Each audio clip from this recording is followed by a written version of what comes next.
ban mơ tại đăng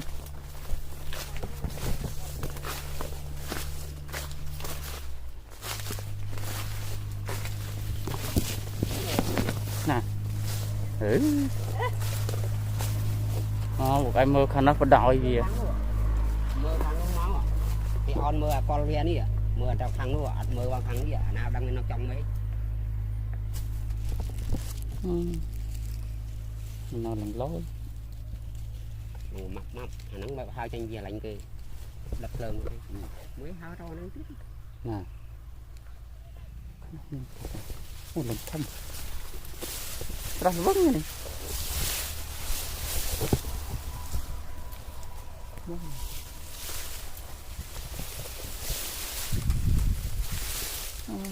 hơi màu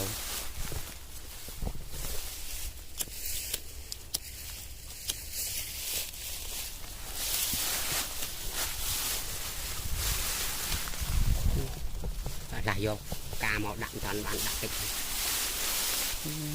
chắc hỏi nó trong tỏ nó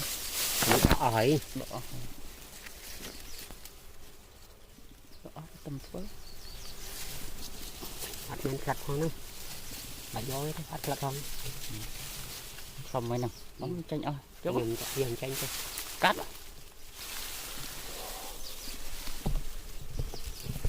nó tập ba sai tính rồi lót nó tầm phơ từng nâu pi ngày phút này đã nó lớn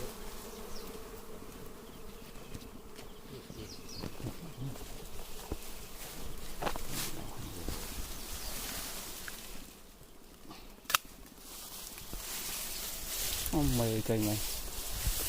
khai khao trên kia vô nè